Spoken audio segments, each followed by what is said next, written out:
Assalamualaikum warahmatullahi wabarakatuh, mahasiswa sekalian maupun pendengar yang lainnya. Pada kesempatan kali ini saya akan menjelaskan mengenai PUEBI atau Pedoman Umum Ejaan Bahasa Indonesia.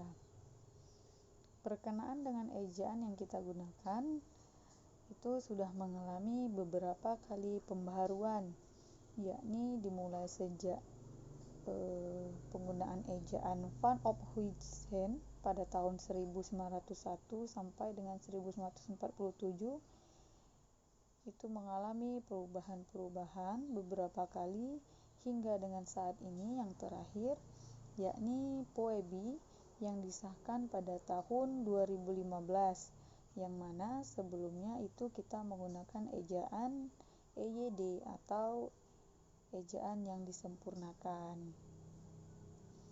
Nah, pembahasan ejaan bahasa Indonesia yang akan kita bahas pada kesempatan ini lebih menekankan pada penulisan karya ilmiah. Kita sama-sama tahu bahwasanya penulisan karya ilmiah adalah sebagai syarat utama kelulusan kesarjanaan di perguruan tinggi atau dapat melahirkan karya ilmiah lainnya yang nanti kita harapkan kepada mahasiswa sekalian untuk dapat menggunakan ejaan yang tepat. Contohnya saja dalam menulis karya ilmiah berbentuk artikel, esai, proposal, skripsi, tesis, disertasi, dan lain-lain.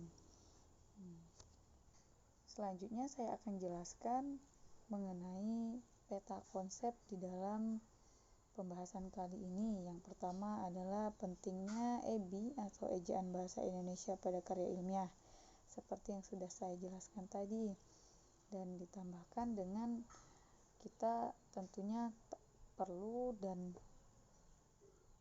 memandang penting bahwasanya ejaan bahasa Indonesia di dalam karya ilmiah ini sangatlah dibutuhkan agar karya ilmiah yang akan kita hasilkan ataupun yang telah kita hasilkan dapat tersusun dengan baik, benar, dan dapat dipahami oleh pembaca.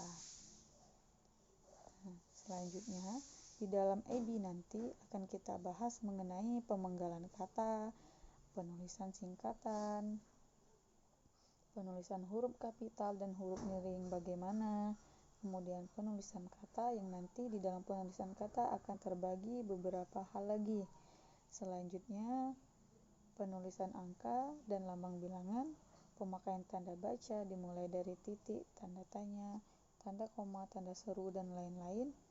Dan di akhir nanti kita akan sama-sama menguji pengetahuan dari mahasiswa sekalian atau pendengar sekalian bahwasanya bagaimana cara ataupun bagaimana menyunting kesalahan EBI di dalam sebuah karya ilmiah.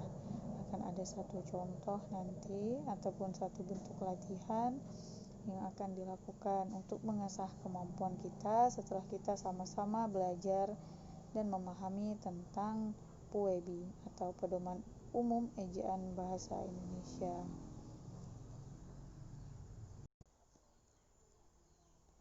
Selanjutnya kita akan bahas nanti ke depan mengenai poin-poin yang sudah saya jelaskan tadi.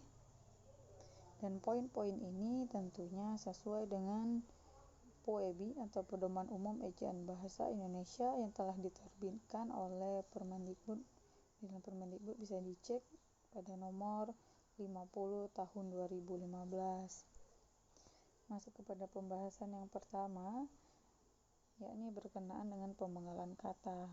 Dikategorikan menjadi beberapa. Yang pertama adalah awalan dan akhiran. Contohnya adalah pada kata perbuatan. Kita akan contohkan bagaimana cara melakukan pemenggalan pada kata ini. Yang pertama adalah kita harus pisahkan antara imbuhan dan kata dasarnya. Kata dasar di sini adalah buat. Kemudian kata buat mendapatkan imbuhan awalan dan akhiran yakni awalan perbuatan dan akhiran an. Maka kita penggal menjadi per, buat, dan an. Bentuk dari contoh pemenggalan kata awalan dan akhiran. Lalu yang kedua adalah bentuk gabungan. Maksudnya gabungan adalah kata yang telah digabung. Pasca sarjana.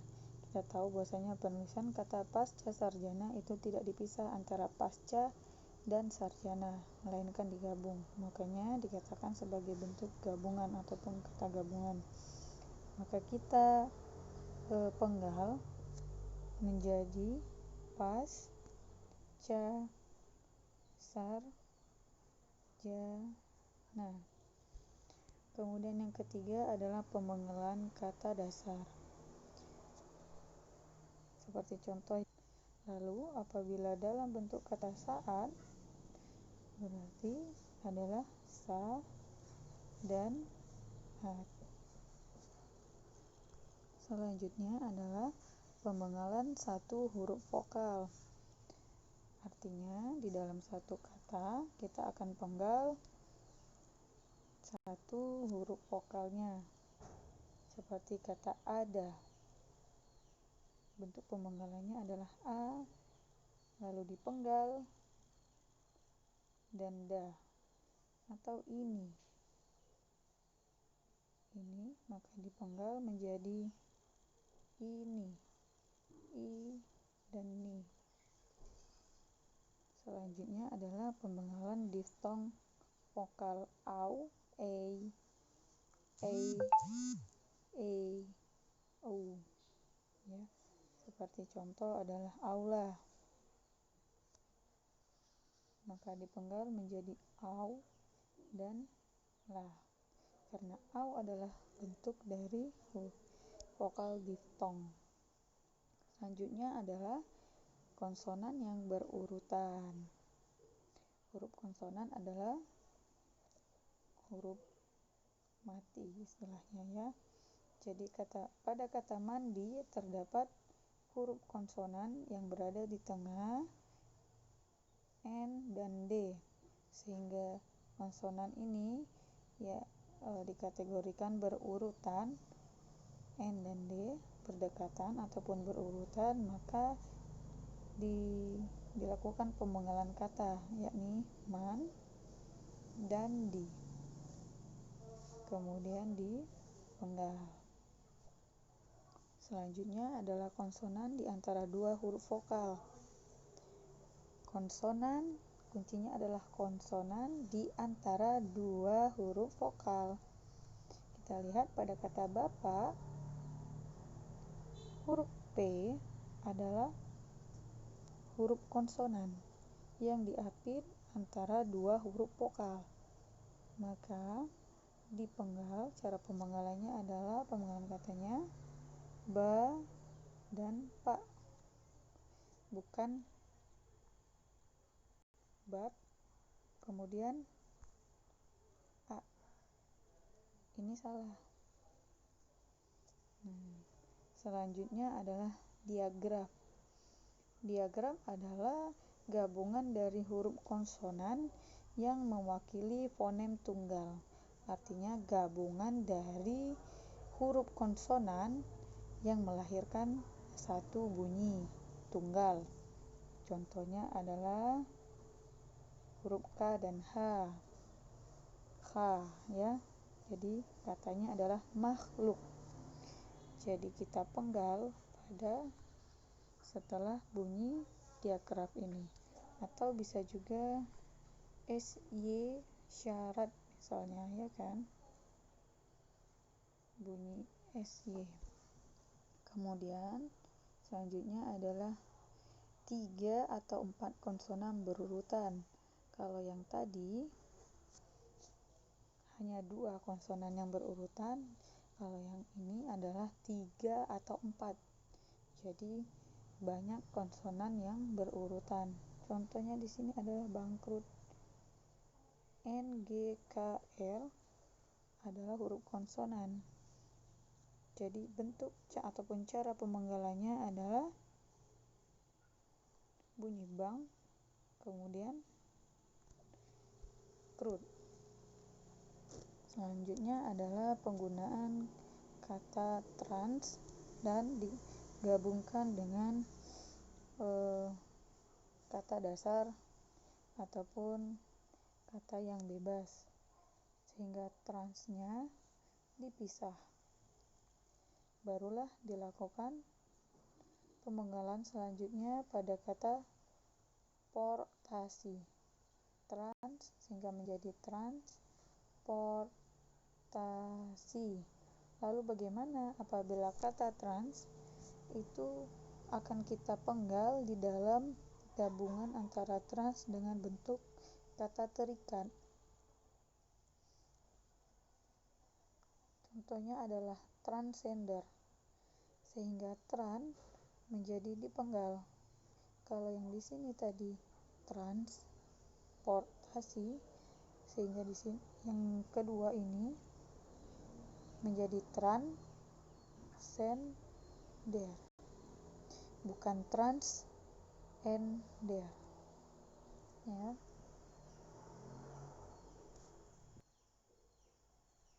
Selanjutnya, poin yang kedua adalah membahas mengenai singkatan dan akronim. Kita perlu mengetahui terlebih dahulu apa bedanya antara singkatan dan akronim. Singkatan adalah bentuk pendek yang diambil atau dipotong dari bentuk lengkap. Jadi adalah bentuk pendek yang diambil ataupun dipotong dari bentuk lengkapnya. Contohnya di sini adalah UIN, Universitas Islam Indonesia. Jadi yang kita ambil adalah singkatannya adalah U dan huruf I pada kata Islam, kemudian huruf N pada kata negeri, sehingga bentuk singkatannya menjadi UIN. Atau boleh juga dicontohkan yang lain seperti Stein,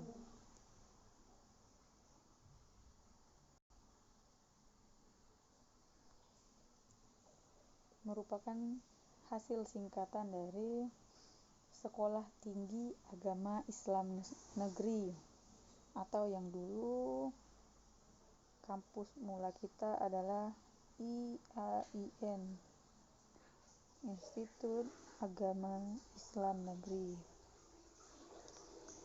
Lalu akronim adalah bentuk pendek yang diambil dari sebuah frasa. Susunan akronim ini bervariasi. Jadi kalau singkatan ini sudah ditentukan, pastinya kita mengambil huruf awal ataupun huruf pertama pada suatu frasa. Sementara akronim bentuknya yang akan kita pendekkan atau bentuk pendeknya adalah bervariasi. Contohnya adalah rapat kerja. Akronimnya bukanlah R dan K, salah, tapi adalah raker.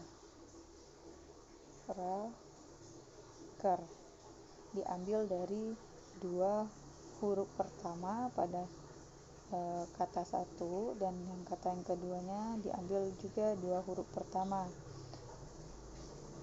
Atau boleh juga divariasikan seperti pada kata posyandu.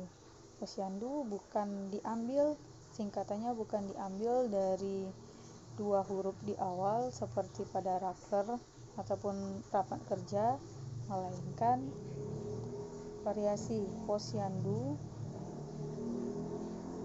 pusat, posyandu. Jadi diambil dari dua huruf di awal pada kata satu, kemudian dua huruf di tengah pada kata dua, dan dua huruf di akhir pada kata tiga. Ini adalah bentuk variasinya. sehingga kita tahu apa perbedaan antara singkatan dan akronim. Selanjutnya yang akan kita bahas adalah mengenai penggunaan huruf miring.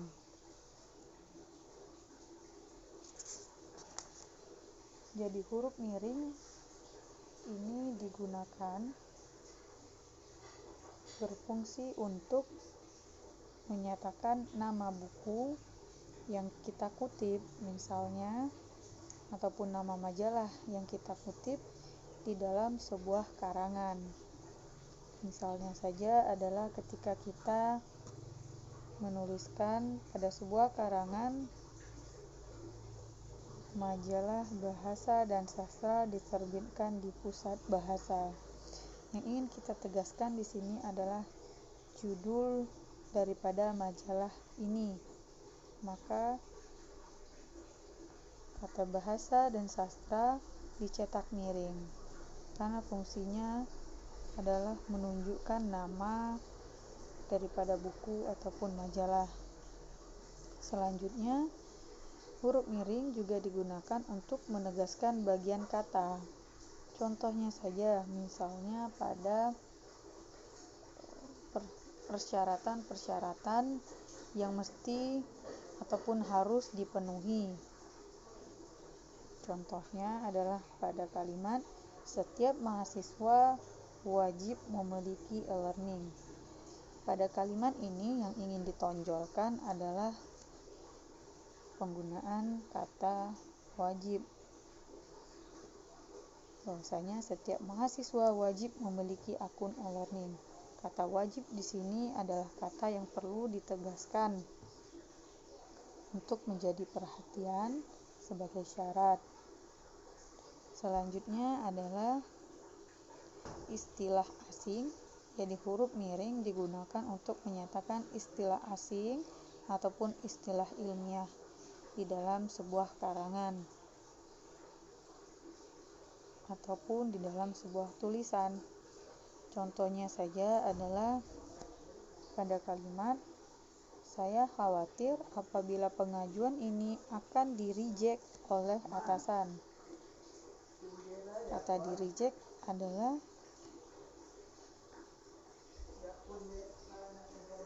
unsur asing atau kata serapan yang diambil dari bahasa Inggris dan sudah digunakan di dalam bahasa Indonesia.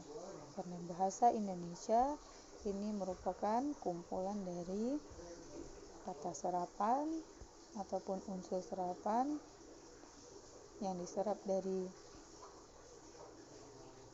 negara luar seperti Inggris, Belanda, Arab, dan juga bisa dari bahasa daerah.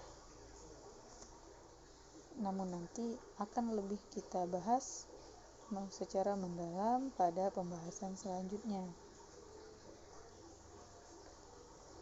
Kemudian mengenai penggunaan huruf kapital. Huruf kapital adalah huruf abjad yang ditulis lebih besar daripada huruf yang lain. Nah, aturan penggunaan huruf kapital disesuaikan dengan berbagai konteks tulisan. Contohnya saja yang pertama adalah huruf kapital digunakan pada huruf pertama awal kalimat. Misalnya, setiap akan membuat sebuah kalimat, maka harus menggunakan huruf kapital pada awal kalimat pertama. Saya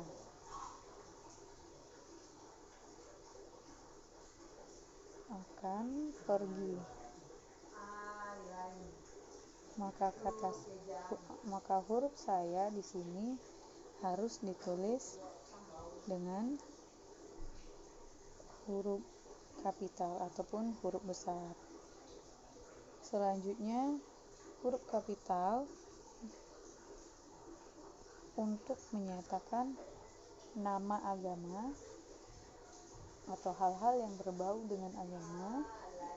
Misalnya saja adalah pada kata Allah, maka huruf A harus ditulis dengan huruf besar ataupun huruf kapital. Ataupun pada kata Al-Quran, maka A-nya harus ditulis dengan huruf kapital. Selanjutnya adalah penggunaan huruf kapital pada huruf pertama kutipan. Ini penting karena di dalam sebuah karya ilmiah kita akan sering mengutip pendapat-pendapat dari para ahli ataupun pendapat-pendapat dari penulis terdahulu yang akan kita jadikan ataupun yang akan kita gunakan pendapatnya di dalam karya ilmiah yang sedang kita tulis. Misalnya saja, Robert menyatakan bahwa kemudian kutip, belajar adalah ... sehingga huruf B pada kata belajar harus ditulis dengan huruf besar. Selanjutnya adalah huruf kapital digunakan pada huruf pertama gelar kehormatan. Contohnya adalah kiai, karena ini merupakan gelar kehormatan ya. Kiai. Huruf K pada kata kiai harus ditulis dengan huruf besar. Kemudian selanjutnya huruf pertama nama jabatan. Nama jabatan, misalnya seseorang memiliki kedudukan sebagai presiden, maka ditulis dengan Presiden Jokowi, katakanlah Presiden Indonesia saat ini Jokowi. Maka huruf besar digunakan pada huruf pertama nama jabatannya. Jokowi menjabat sebagai presiden. Maka huruf pertama pada kata presiden harus ditulis dengan huruf kapital. Selanjutnya adalah nama bangsa atau suku atau nama bahasa Indonesia. Maka bahasa B-nya ditulis dengan huruf besar, dan untuk menyatakan suatu bangsa ataupun negara ataupun bahasa juga ditulis dengan huruf besar pada awal kata. Begitu pula dengan menunjukkan nama tahun, bulan, hari ataupun peristiwa bersejarah. Nama tahun misalnya 2020. D-nya ditulis dengan huruf besar. Atau bulan Oktober juga ditulis dengan huruf besar pada huruf O-nya. Begitu juga dengan peristiwa sejarah, hari kemerdekaan,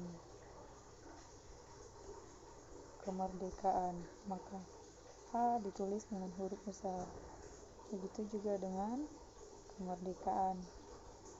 Selanjutnya, jadi yang dimaksudkan dengan nama geografi didahului kekhasan budaya, artinya menyatakan nama yang berkenaan dengan geografi. Contohnya saja seperti Danau Toba,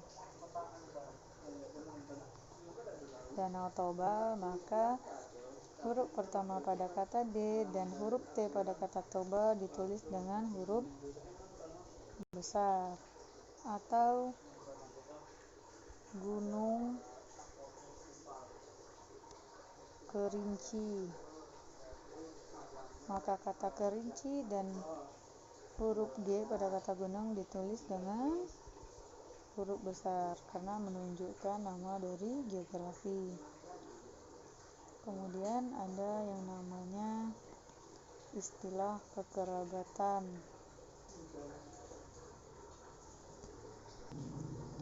Istilah kekerabatan ini seperti pada kata bapak, ibu, adik, saudara, Anda. Maka kata tersebut pada huruf awalnya harus ditulis dengan huruf besar. Selanjutnya kita akan membahas mengenai kata ulang. Kata ulang terbagi menjadi 4. Yang pertama adalah pengulangan kata dasar, dan perlu kita ketahui kata ulang tidak boleh ditulis dengan angka 2, melainkan harus menggunakan tanda hubung seperti ini. Soalnya kata dasarnya adalah orang, maka tidak ditulis dengan orang-orang seperti ini. Angka 2 ini adalah salah, namun gunakan tanda hubung orang-orang seperti ini. Nah, selanjutnya pengulangan kata berimbuhan. Contoh dari kata berimbuhan ini adalah ramai, dari kata dasar ramai. Kemudian imbuhannya adalah ber, sehingga menjadi beramai, ramai. Seperti itu. Kemudian kata ulang selanjutnya menyatakan pengulangan gabungan kata. Gabungan dari kata yang ingin kita ulang misalnya adalah kata pertamanya meja tulis, atau meja berserakan, meja berserakan. Sehingga yang diulang adalah pada kata pertama meja-meja berserakan. Kemudian ada pengulangan kata berubah bunyi. Nah, jadi kata yang diulang itu berubah bunyi. Contohnya apa? Bolak balik. Huruf A berubah bunyi menjadi I. Huruf O berubah bunyi menjadi A. Inilah yang dinamakan dengan pengulangan kata berubah bunyi. Atau huru hara.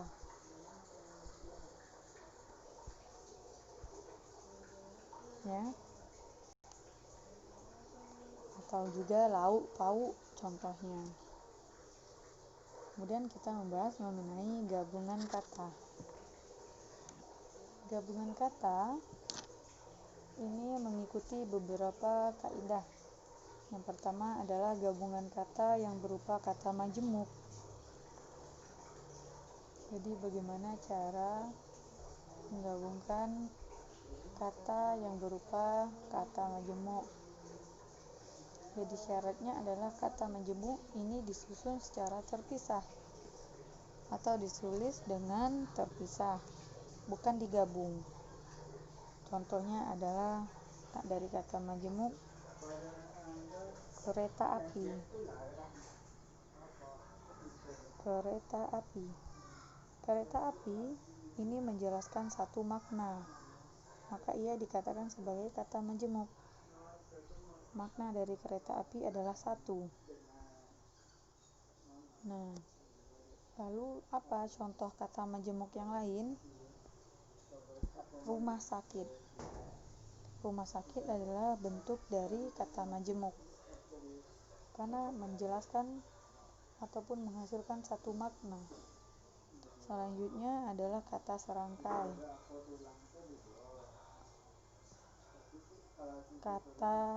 Gabungan kata serangkai ini adalah gabungan kata yang sudah padu betul, yang sudah senyawa, tidak dapat dikembalikan ke bentuk dan makna asal saat dituliskan serangkai. Contohnya apa? Daripada. Kata daripada ini tidak dipisah tapi digabung. Kata daripada adalah ditulis secara serangkai ataupun digabung. Begitu juga dengan kata misalnya sekaligus. Sekaligus ditulis secara serangkai, bukan dipisah. Sekali dan gus, salah, tetapi ditulis secara serangkai ataupun digabung. Selanjutnya adalah kata bebas dan kata terikat. Maksud dari kata terikat adalah kata yang tidak dapat berdiri sendiri sebagai satu kata yang bermakna penuh apabila dia tidak digabungkan dengan kata bebasnya, sehingga tidak menjelaskan makna yang diinginkan. Berbeda ketika ia ditulis serangkai ataupun digabung ataupun terikat. Contohnya adalah tuna, untuk menjelaskan kata tunawisma misalnya, tunawicara. Kalau hanya berdiri kata tuna saja, maka tidak akan memperoleh makna penuh. Itulah yang dimaksudkan dengan kata terikat. Selanjutnya adalah yang keempat, kata depan. Jadi yang perlu kita ketahui dan yang keliru selama ini adalah kata depan itu disamakan saja dengan awalan. Itu adalah dua hal yang berbeda ya. Antara kita tahu kata depan itu di misalnya. Di sebagai kata depan dan di sebagai awalan itu berbeda. Apa? Di sebagai kata depan itu ditulis secara terpisah dengan kata yang mengikutinya. Hanya di sebagai kata depan apabila ia menunjukkan tempat, menunjukkan waktu. Contohnya di sana ataupun di rumah. Di rumah. Maka ini harus ditulis terpisah, bukan digabung. Bagaimana penulisannya dalam bentuk digabung ataupun di sebagai imbuhan? Dibeli. Dibeli adalah kata beli tidak menunjukkan suatu tempat ataupun tidak menggambarkan waktu, sehingga kata dibeli itu ditulis serangkai ataupun digabung. Begitu juga dengan ke.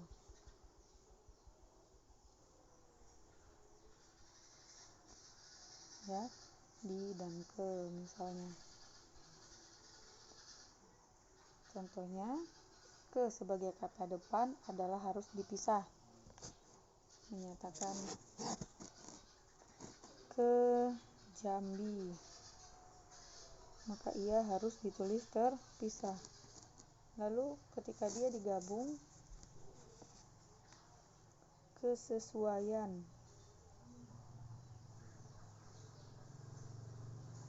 Kata kesesuaian haruslah ditulis serangkai. Ini adalah perbedaan antara kata depan dan kata berimbuhan. Jadi, dan ini pun perlu untuk diketahui sehingga tidak ada kesalahan dalam penulisan. Selanjutnya adalah penulisan partikel. Yang dimaksudkan dengan partikel adalah contoh dari penggunaan kata kah, lah. Contohnya apa? Tulislah. Tulislah. Kata tulislah ini ditulis secara serangkai ataupun digabung. Partikel lah itu digabung dengan kata yang mendahuluinya. Apakah juga ditulis gabung ataupun serangkai. Kemudian adalah penulisan kata ganti. Kata ganti itu contohnya seperti aku, kita, kau, dia, ya. bukunya. Ini adalah contoh dari kata ganti. Dan kata ganti ini ditulis secara serangkai. Contohnya adalah bukunya. Bukunya. Ini harus ditulis serangkai. Atau penaku. Ditulis serangkai, tidak dipisah. Kemudian adalah penulisan kata serapan. Kata serapan ini adalah kata yang berasal dari bahasa asing atau bahasa daerah yang diserap ke dalam bahasa Indonesia.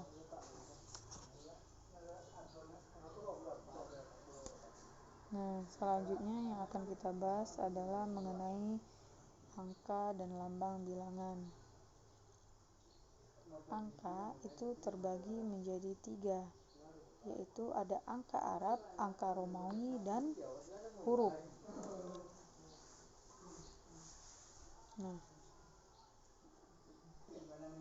Nah, jadi perlu kita ketahui, angka Arab itu seperti 0, 1, 2, 3, ini adalah angka Arab. Kemudian angka Romawi itu seperti 1, 2, 3. Dan huruf itu adalah penjabaran dari lambang ini tadi. 1, 2, dan seterusnya. Yang menjadi masalah di sini adalah penggunaannya yang salah ketika angka Romawi itu dinyatakan untuk menyatakan penomoran bab dan nomor jalan. Nah, contohnya bab 2 ini adalah yang benar. Yang salah adalah ditulis dengan huruf Arab, bab 2. Seperti itu. Selanjutnya, kesalahan yang terjadi adalah menggunakan angka dan huruf. Kesalahan penggunaan angka dan huruf. Contohnya saja adalah ketika lambang bilangan yang seharusnya dapat dinyatakan dengan 1 atau 2 kata itu harus ditulis dengan huruf. Sedangkan yang dinyatakan lebih dari 2 kata itu ditulis dengan angka. Jadi kalau 1 kata ditulis dengan huruf. Kalau lebih dari 2 maka ditulis dengan angka. Ini adalah rumusnya. Ketika kita akan menuliskan atau membuat sebuah kalimat, contohnya saja misalnya, mereka menonton drama itu 3 kali. Mereka menonton drama itu 3 kali. Ini adalah yang benar. Karena kata 3 ataupun huruf 3 ini hanya terdiri atas 1 kata. 1 kata saja. Yang salah adalah apabila ditulis dengan 3 kali. Yang boleh dituliskan dengan angka syaratnya tadi adalah apabila lebih dari 2 kata. Contohnya apa?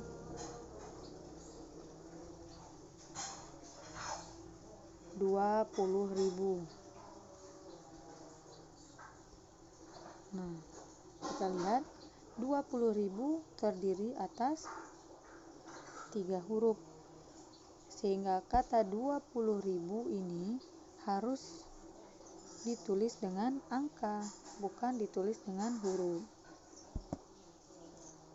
Seperti ini. Jadi jangan sampai keliru penggunaan antara kata, huruf, dan angka. Ya, dan perlu kita ketahui secara bersama bahwa tanda baca ini merupakan unsur yang penting dalam bahasa tulis. Kesalahan ejaan penggunaan poebi, ejaan bahasa Indonesia ini sering terjadi pada pemakaian tanda baca. Dan nanti kita akan merasa kesulitan dalam memahami apabila keliru ataupun salah dalam memakai tanda baca. Tanda titik digunakan dalam penulisan singkatan gelar. Gelarnya ini adalah gelar akademik, contohnya Ari, SPD. Ini tanda koma dulu, S titik PD.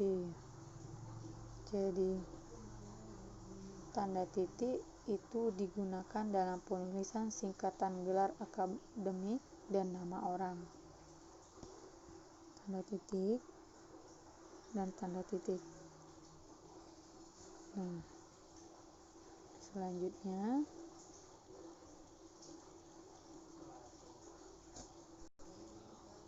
penggunaan titik pada nama orang, seperti Hos Cokro Aminoto.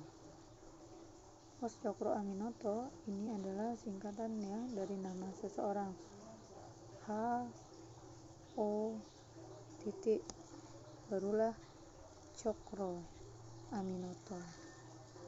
Bukan digabung, tapi ditulis tanda titik setelahnya. Selanjutnya adalah penggunaan tanda titik pada singkatan yang sudah digunakan secara umum. Singkatan ini diberikan tanda titik setelah huruf yang disingkat apabila ia terdiri atas dua huruf. Apabila ia terdiri atas dua huruf, maka diberikan tanda titik setelah huruf pertama dan huruf kedua. Contohnya adalah atas nama, maka diberikan tanda titik setelahnya, bukan AN. Ini salah. Kemudian selanjutnya adalah apabila singkatan tersebut terdiri atas dua huruf, maka tanda titik diberikan satu di huruf terakhir. Contohnya adalah dan lain-lain. Itu ditulis tanda huruf di akhir, bukan D titik, L titik, L titik. Ini salah. Karena yang memperoleh tanda titik adalah satu di akhir apabila huruf singkatannya terdiri atas 3 huruf. Apabila ia terdiri atas 2 huruf, maka tanda titik diberikan setelah huruf singkatan pertama dan huruf singkatan yang kedua.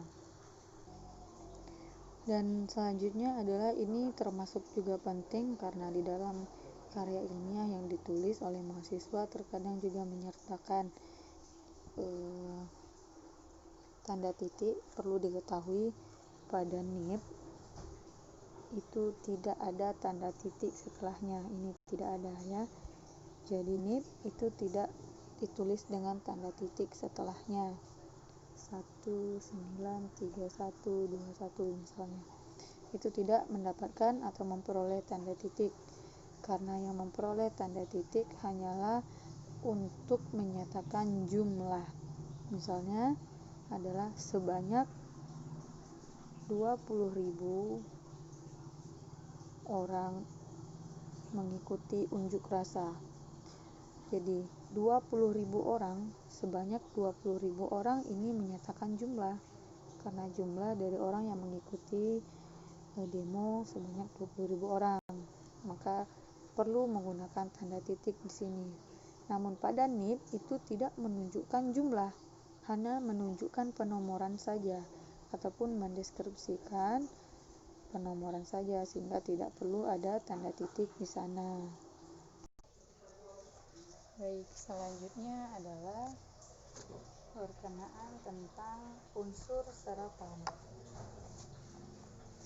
Kita mengetahui bahwasanya dalam perkembangan bahasa Indonesia itu menyerap unsur dari berbagai bahasa, baik itu berasal dari bahasa daerah seperti bahasa Jawa, bahasa Sunda, Bali, maupun bahasa asing seperti yang berasal dari bahasa Sanskerta, Portugis, Belanda, Cina, dan Inggris. Nah, ada dua penggolongan penggunaan unsur serapan ini. Yang pertama adalah unsur serapan dari bahasa asing yang kita serap, namun penulisan dan cara mengucapkannya masih mengikuti asal dari bahasa asing yang kita serap. Contohnya seperti kata de facto, de jure, itu adalah bahasa asing yang kita serap ke dalam bahasa Indonesia penggunaannya, namun masih menggunakan tulisan ataupun gaya penulisan dari bahasa asing tersebut. Begitu pula dengan pengucapannya. Nah, kelompok yang kedua adalah unsur bahasa asing yang kita serap ke dalam bahasa Indonesia, namun penulisan dan pengucapannya sudah disesuaikan dengan kaidah bahasa Indonesia. Contohnya apa? Seperti di dalam bahasa Arab, ilmu misalnya. Ilmu di dalam bahasa Arab itu itu ditulis dengan huruf ain, ilmu. Namun setelah diserap ke dalam bahasa Indonesia, kata ilmu sudah disesuaikan dengan bahasa Indonesia dan diganti dengan huruf i. Begitu pula dengan seperti ini, qadar. Harusnya ditulis dengan huruf ki, namun ketika di dalam bahasa Indonesia setelah mengalami penyerapan ditulis dengan huruf k. Atau bahasa asing yang kita serap ke dalam bahasa Indonesia yang berasal dari bahasa Inggris, contohnya dari huruf th, teori misalnya, kemudian menjadi teori. Dari huruf T dan H berubah menjadi huruf T saja. Inilah contoh dari unsur-unsur serapan yang berasal dari bahasa asing sudah diserap ke dalam bahasa Indonesia. Nah, untuk melatih pemahaman kita mengenai pembelajaran hari ini berdasarkan penjelasan, yakni alangkah lebih baiknya kita sama-sama mengerjakan ataupun menyunting. Yang perlu kita cari di sini adalah menyunting kesalahan-kesalahan penggunaan ejaan bahasa Indonesia yang terdapat di dalam kalimat ini. Karena kita sudah memahami bagaimana ejaan bahasa Indonesia yang sesuai dengan pedoman umum ejaan bahasa Indonesia atau POEB, maka kita terapkan di dalam latihan ini dengan mencari kesalahan-kesalahan yang terdapat pada paragraf ini, kemudian disempurnakan sesuai dengan yang ditetapkan oleh POEB. Selamat mengerjakan dan semangat. Saya akhiri dengan wabillahi taufik wal hidayah. Wassalamualaikum warahmatullahi wabarakatuh.